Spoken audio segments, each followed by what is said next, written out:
গ্রামের নাম ছিল শালবন। ছোট, নিরিবিলি, চারদিকে বাঁশঝাড় আর পুকুরে ঘেরা। কিন্তু গ্রামের এক কোণে ছিল একটা পুরনো শ্মশান ঘাটা।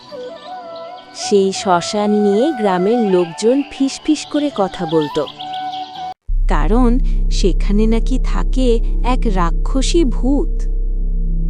লোকজন বলতো বহু বছর আগে ওই শ্মশানের পাশে থাকত এক বিধবা মহিলা, কমলা। সবাই তাকে ডাইনি বলতো, কারণ তার চোখ ছিল অস্বাভাবিক বড় আর লালচে। গ্রামের বাচ্চারা একে একে অসুস্থ হয়ে মারা যেতে লাগল। সবাই দোষ দিল কমলার উপর। এক রাতের অন্ধকারে গ্রামবাসী তাকে টেনে এনে শ্মশানে আগুনে পুড়িয়ে মেরে ফেলল। কিন্তু মরার আগে কমলা চিৎকার করে বলেছিল, আমি ফিরব, তোমাদের রক্তের ক্ষুধা নিয়ে ফিরব। তারপর থেকে শুরু। রাত 12টার পর শ্মশানের দিক থেকে ভেসে আসে এক অদ্ভুত কান্নার শব্দ। কখনো শোনা যায় খিলখিল হাসি। গ্রামের গরু ছাগল হারিয়ে যেতে লাগল। সকালে শুধু রক্ত মাখা হাড় পড়ে থাকত। কিন্তু আসল ভয়টা শুরু হয় এক বর্ষার রাতে। রবি নামের এক কলেজ পড়ুয়া ছেলে শহর থেকে গ্রামে ফিরছিল। বৃষ্টি হচ্ছিল ঝমঝম করে, রাস্তা কাদায় ভরা। শর্টকাট ধরে সে শ্মশানের পাশ দিয়ে যাচ্ছিল। হঠাৎ তার কানে এলো, রবি, থামো। থেমে গেল। চারদিকে কেউ নেই, শুধু বাতাসে পোড়া গন্ধ। আবার শোনা গেল, রবি, তুমি কি আমাকে ভুলে গেছ? রবির বুক কাঁপতে লাগল। কণ্ঠটা যেন তার মৃত মায়ের মতো।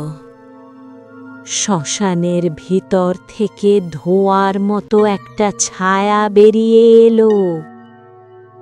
ধীরে ধীরে সেটা রূপ নিল এক লম্বা চুলওয়ালা মহিলার। চোখ দুটো লাল আগুনের মতো জ্বলছে, মুখে রক্ত লেগে আছে।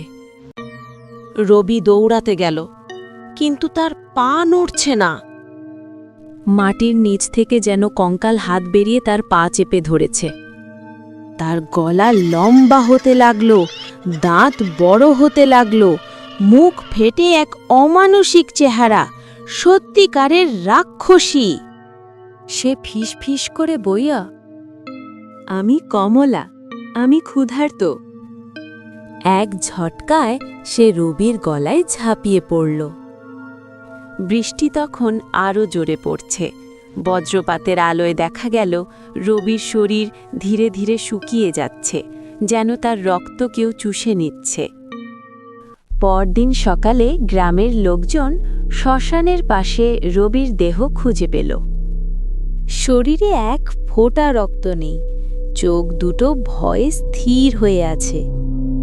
গ্রামের পুরোহিত এসে বলল, এটা অশুভ আত্মা, তাকে শান্তি না দিলে পুরো গ্রাম শেষ হয়ে যাবে। সেই রাতে সবাই মিলে পূজা দিতে গেল শ্মশানে। কিন্তু যখন তারা মন্ত্র পড়ছিল, হঠাৎ আগুন নিভে গেল, চারদিক অন্ধকার। তারপর একসাথে অনেকগুলো কণ্ঠ শোনা গেল, আমরা ক্ষুধার্ত। বজ্রপাতের আলোয় দেখা গেল শুধু কমলা নয়, তার পেছনে দাঁড়িয়ে আছে আরও অনেক ছায়া, যাদের চোখ লাল, মুখ বিকৃত। গ্রামের একজন চিৎকার করে উঠল। এক মুহূর্তে বাতাস ঝড়ের মতো বইতে লাগল। এক এক করে মানুষগুলো অন্ধকারে হারিয়ে যেতে লাগল।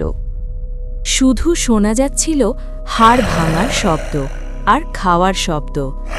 পরদিন সকাল। শালবন গ্রামটা একেবারে নিস্তব্ধ, কেউ নেই। শুধু শ্মশানের পাশে নুশে আছে এক লম্বা চুলওয়ালা মহিলা। তার কোলে একটা ছোট্ট বাচ্চা। বাচ্চাটা হেসে উঠল, তার চোখ দুটো লাল। আজ রাতেও আসবে তো? শালবনের শ্মশান এখনো খালি নয়। ভিডিওটি দেখে ভালো লাগলে সাবস্ক্রাইব করুন ও লাইক করুন।